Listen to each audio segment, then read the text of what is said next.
Good evening, everyone. I hope you're all doing well. Welcome to T1 Academy Current Affairs Classes.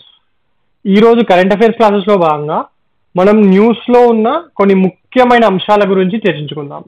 అవేంటంటే BJP wins Delhi after 27 years. ఇది టీఎస్పీఎస్సీలో కానీ ఏపీఎస్సీలో కానీ Indian polity and గవర్నెన్స్లో భాగంగా సిలబస్లో political parties topic ఉంది కదా. Yes, అందులో భాగంగా మనకు రీసెంట్ గా జరిగిన ఎలక్షన్స్, మరి అందులో గెలిచిన పార్టీస్, వాటి కోసం ఓటింగ్ పర్సంటేజెస్ కూడా అడుగుతున్నారు. రీసెంట్ గా టీఎస్పీఎస్సీ గ్రూప్ 2లో కాంగ్రెస్ గవర్నమెంట్ గెలిచిన తర్వాత ఎవరికి ఎన్ని సీట్లు వచ్చినాయి, ఎంత పర్సెంటేజ్ ఓటింగ్ వచ్చింది, కాంగ్రెస్, టీఆర్ఎస్, బీజేపీ అన్ని అడిగారు. సో మరి మనకు ఇలాంటివి అడుగుతున్నారు కాబట్టి ఇది ఎగ్జామ్ పాయింట్ ఆఫ్ వ్యూలో చాలా చాలా ఇంపార్టెంట్ అవుతుంది. మరి ఢిల్లీ కోట పైన బీజేపీ కాషాయ జెండా 27 సంవత్సరాల తర్వాత ఎగరడం జరిగింది. అంటే 27 years తర్వాత. లాస్ట్ టైం 1998లో ఎలక్షన్ గెలిచారు. మరి ఇప్పుడే వాళ్ళు గెలవడం జరిగింది. 27 ఏళ్ల తర్వాత ఢిల్లీలో భాజపా అధికారంలోకి వచ్చింది. మరి అసెంబ్లీ ఎన్నికల్లో వీళ్ళు ఎన్ని స్థానాలు గెలిచారని 48 seats. 70 సీట్లకు ఢిల్లీలో 70 seats ఉంటాయి. మరి ఆ 70 seats గాను 48 seats లో వీళ్ళు గెలవడం జరిగింది. మరియు సెకండ్ ప్లేస్ లో వచ్చింది ఎవరు? Aam Aadmi party, the ఇంక్యూమెంట్ government Aam Aadmi Kejriwal, ఇప్పుడు అతీషి గారు ఉన్నారు కదా సీఎం గా. ఎస్, వాళ్ళ పార్టీ 22 సీట్లు మాత్రమే గెలుచుకోవడం జరిగింది. మరి కాంగ్రెస్ పార్టీ 0 సీట్లు అండి.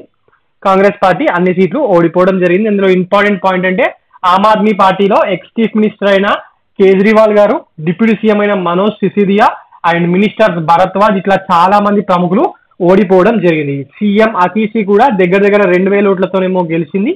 ఓకే, చాలా అతి కష్టం మీద ఆమె గెలవడం జరిగింది. మరి లాస్ట్ 3 ఎలక్షన్లు అంటే 2015, 2020, ఇప్పుడు 2025, ఈ 3 ఎలక్షన్లలో కూడా కాంగ్రెస్ పార్టీకి అక్కడ ఢిల్లీలో 0 సీట్సే వచ్చాయండి. 0 సీట్సే రావడం జరిగింది. కాకపోతే ఈసారి వాళ్ళకు కొంచెము ఏంటంటే కలిసి వచ్చింది ఏంటంటే వాళ్ళ ఓటింగ్ పర్సెంటేజ్ అనేది పెరిగింది. లాస్ట్ టైం 4% అట్లుంటే ఈసారి 6.34% వాళ్ళ ఓటింగ్ పర్సెంటేజ్ పెరగడం జరిగింది. ఇది కూడా ఇంపార్టెంటే, ఎందుకంటే ఎగ్జామ్లో మనకు ఆల్రెడీ మొన్న తెలంగాణ టీఎస్పీఎస్సీ గ్రూప్ 2లో తెలంగాణ గవర్నమెంట్కి సంబంధించి ఓటింగ్ పర్సెంటేజ్ మీద కూడా క్వశ్చన్లు అడిగారు. ఇక్కడ ఉంది కదా percentage. Yes, this is very very important అండి. మరి former CM Atishi has won from Kalkaji seat. మరి అరవింద్ కేజ్రీవాల్ గారు ఆయన నేతృత్వం వహించే న్యూఢిల్లీ సీట్లో ఓడిపోవడం జరిగింది. ఎవరి చేతిలో ఓడిపోయాడు? సాహెబ్ పర్వేష్ వర్మ అనే క్యాండిడేట్ చేతిలో ఓడిపోయాడు. ఈయన మాజీ బీజేపీ సీఎం సాహెబ్ శర్మ కొడుకండి. మరి ఇతనే సీఎం కావచ్చు అని కూడా అంటున్నారు. అండ్ ఈయన ఆల్రెడీ ఢిల్లీలో లోక్సభ ఎంపీగా కూడా ఉన్నారు. ఢిల్లీ తరఫున లోక్సభకు ఎంపీగా కూడా ప్రాతినిధ్యం వహించడం జరుగుతుంది. మరి ఆమ్ ఆద్మీ పార్టీ వాళ్ళు ఎందుకు ఓడిపోయారు? లాస్ట్ 10 years చాలా బాగా గెలుచుకుంటూ వచ్చారు కదా వాళ్ళు. 2015లో అసెంబ్లీ ఎలక్షన్స్ లో వీళ్ళకు 67 సీట్స్ వచ్చాయండి. అవుట్ ఆఫ్ 70 సీట్స్ 67 వాళ్ళే గెలిచారు, 54.5 ఓటింగ్ పర్సెంటేజ్ తోని. మరి 2020లో 62 సీట్స్ గెలిచారు. అలాంటిది సడన్ గా 22 సీట్లకు పడిపోవడం జరిగింది. ఎందుకు? రీజన్ ఏంటి? ఆ మద్యం కేసు ఉంది కదా మన తెలంగాణలో కూడా. మన ఎక్స్ సీఎం కేజ్రీవాల్ గారి కుమార్తె కల్వకుంట్ల కవిత గారు అరెస్ట్ అయ్యారు కదా. ఎస్, ఆ కేసు వల్లనే వీళ్ళు కూడా ఓడిపోవడం జరిగింది. ముఖ్యంగా ఫస్ట్ 2022లో కేజ్రీవాల్ గవర్నమెంట్ లో మినిస్టర్ గా ఉన్న సత్యేంద్ర జైన్ అనే మినిస్టర్ మనీ లాండరింగ్ కేసులో ఈడీ వాళ్ళు అరెస్ట్ చేశారు. మరి దాని తర్వాత ఈ మద్యం కుంభకోణం అనేది బయటకు వచ్చిందండి. దాంట్లోనే కేజ్రీవాల్ కానీ, డిప్యూటీ సీఎం మనోజ్ సిసిదియా కానీ, సంజయ్ సింగ్ కానీ వీళ్ళందరూ జైలుకి వెళ్ళడం జరిగింది. కల్వకుంట్ల కవిత గారిని కూడా అదే పాయింట్ మీద అరెస్ట్ చేశారు. అవినీతికి వ్యతిరేకంగా పార్టీ పెట్టామని చెప్పుకున్న కేజ్రీవాల్ గవర్నమెంట్ ఆ అవినీతి మరకల మీదనే జైలుకి వెళ్ళడము, ప్లస్ ఇన్ఫ్రాస్ట్రక్చర్ డెవలప్ చేయకపోవడం వల్ల ఓడిపోయింది.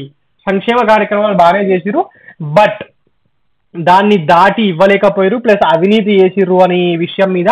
ఇంకొకటి, ఈయన సొంత అంటే సీఎం గెస్ట్ హౌస్ ఆ ఇల్లు కోసము 45 crores ఖర్చు పెట్టిరు, శీష్ మహల్ అన్న పేరు మీద. ఆ పాయింట్ కూడా బీజేపీ వాళ్ళు బాగా ప్రచారం చేయడము.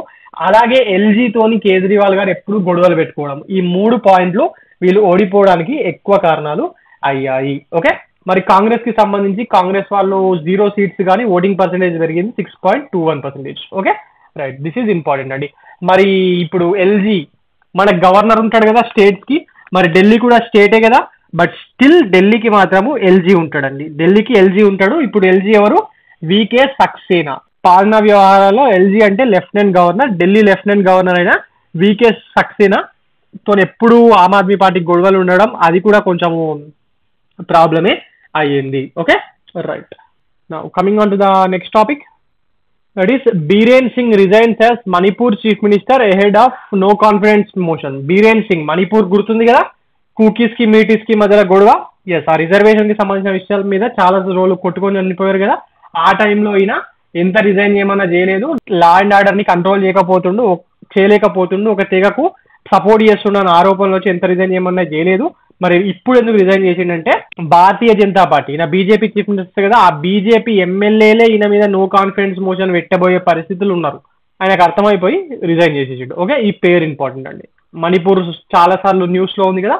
ఎస్, అందువల్ల ఈయన రేపు ప్రొద్దున నో కాన్ఫిడెన్స్ మోషన్ ఉంది మణిపూర్ అసెంబ్లీలో అనగా, మరి అంతకన్నా ముందు రోజే చీఫ్ మినిస్టర్ బీరేన్ సింగ్ గారు రిజైన్ చేయడం జరిగింది by handing over his resignation to governor Ajay Kumar Bhalla. ఈ గవర్నర్స్, లెఫ్టినెంట్ జనరల్స్ మీద కూడా క్వశ్చన్స్ వస్తాయి. మ్యాచ్ ద ఫాలోయింగ్ ఇస్తాడు, ఒక 4 స్టేట్ల గవర్నర్లు ఇచ్చి అది ఏ స్టేట్ అని చెప్పి మ్యాచ్ చేయమంటాడు. మరి బీరేన్ సింగ్ మనకు ఇంపార్టెంట్. అసలు ఈ నో కాన్ఫిడెన్స్ మోషన్ అంటే ఏంది?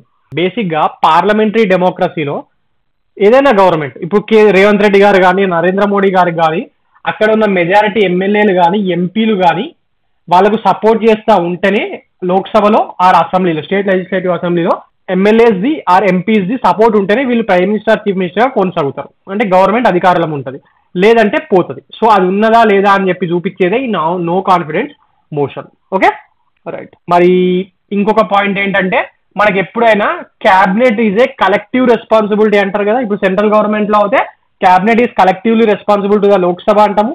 మరి అసెంబ్లీస్ లోనేమో cabinet is directly responsible to state legislative assembly అంటాం కదా. మరి అవి ఏ ఆర్టికల్ కిందకి వస్తాయి? Under article 75(3) central cabinet is collectively responsible to Lok Sabha. Under article 162 of the constitution state cabinet is collectively responsible to state legislative assembly. Okay right. మరి ఈ collective responsibility test చేయడానికి సపరేట్ గా నో కాన్ఫిడెన్స్ మోషన్ కి సంబంధించి మన constitution లో ఏమీ article లేదు, స్పెసిఫికేషన్ ఏం లేదు. కాకపోతే Lok Sabha rules, state assembly rules ఉంటాయి కదా, దాని కింద ఈ నో కాన్ఫిడెన్స్ మోషన్ అనే దాన్ని ప్రవేశపెడతా ఉంటారు. ఈ పాయింట్ ఇంపార్టెంట్ అండి. Constitution does not mention anything about a confidence or no confidence motion. Constitution లో మన ఇండియన్ భారత రాజ్యాంగంలో no confidence motion or confidence motion సంబంధించి ఏ పాయింట్ కూడా లేదు. లోక్సభ ఆర్ అసెంబ్లీ రూల్స్ లో మాత్రమే దానికి సంబంధించి ఉన్నాయి. మరి అసలు ఈ నో కాన్ఫిడెన్స్ మోషన్ ఎవరు ప్రవేశపెట్టచ్చు?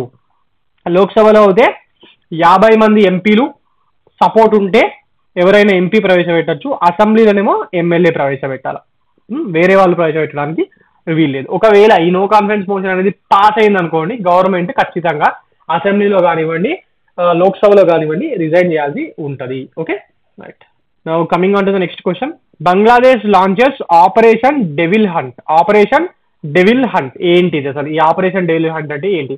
ఏం లేదండి, మన Bangladesh ex prime minister Hasina గారు ఉన్నారు కదా, వాళ్ళ ఫాదర్ అంటే బంగ్లాదేశ్ జాతి పిత అని చెప్పి ఇన్ని సంవత్సరాలు ఉండే పేరు, మరి మొన్ననే కొత్తగా వచ్చిన గవర్నమెంట్ తీసిపడేసింది ఆ టైటిల్ ని. ఆయన గుర్తులన్నింటినీ చెడిపేస్తుంది.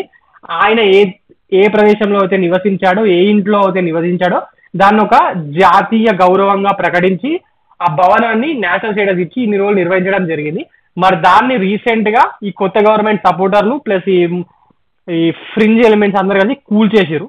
ఆ కూల్ చేసిన తర్వాత అవామీ లీగ్ సపోర్టర్లు ఉంటారు కదా, అక్కడ కొంచెం వాళ్ళు వీళ్ళతో గొడవ పడ్డారు, డిస్టర్బెన్సెస్ క్రియేట్ చేసిరు మరి ఆ ఏరియాలో.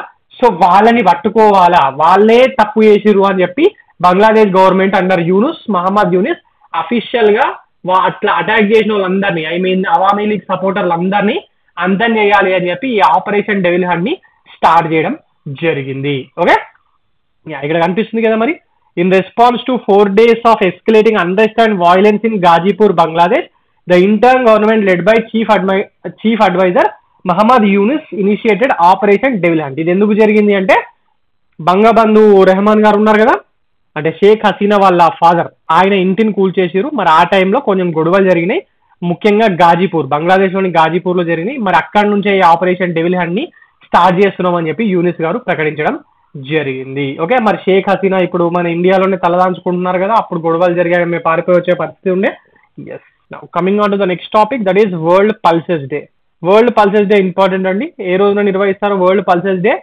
10th February. Every year 10th February రోజున వరల్డ్ పల్సెస్ డేని నిర్వహించడం జరుగుతుంది. మరి దీన్ని మొట్టమొదటిసారిగా 2016 నుంచి నిర్వహిస్తున్నారు. United nation general assembly UNGA ఉంటది కదా, ఎస్, ఉంగా వాళ్ళు దీన్ని డిక్లేర్ చేసిరు. యునైటెడ్ నేషన్ జనరల్ అసెంబ్లీ దీన్ని డిక్లేర్ చేసింది February 10th as world pulses day. ఇది ఇంపార్టెంట్. February 10th అనేది ఒకటి ఎవరు డిసైడ్ చేసిర్రు అంటే యునైటెడ్ నేషన్ జనరల్ అసెంబ్లీ. మరి ఇండియా ప్రపంచంలోనే ఉన్న పల్సెస్ లో అత్యధికంగా మన భారతదేశంలోనే పండుతాయి.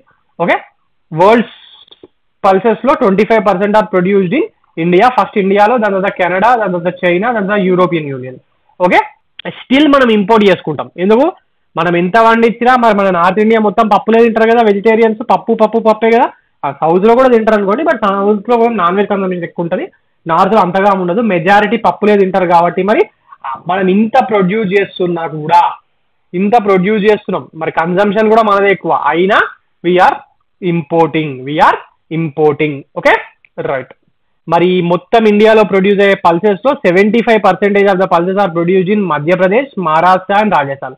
ఈ 3 రాష్ట్రాల్లోనే అత్యధికంగా పల్సెస్ ప్రొడ్యూస్ అవుతా ఉంటాయి. ఓకే, ఎక్కువగా ఇక్కడనే. ఎందుకు?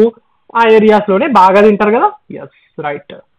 Now coming on to the next topic. మరి ప్రయాగ్రాజ్ లో మహాకుంభ జరుగుతుంది కదా, ఒక దిక్కు మహాకుంభమేళ జరుగుతుంది, దాన్నే ట్రాఫిక్ తట్టుకోలేకపోతున్నారు, జనాలు వచ్చేదానికి కిలోమీటర్లు వెహికల్స్ స్తంభించిపోతున్నాయి.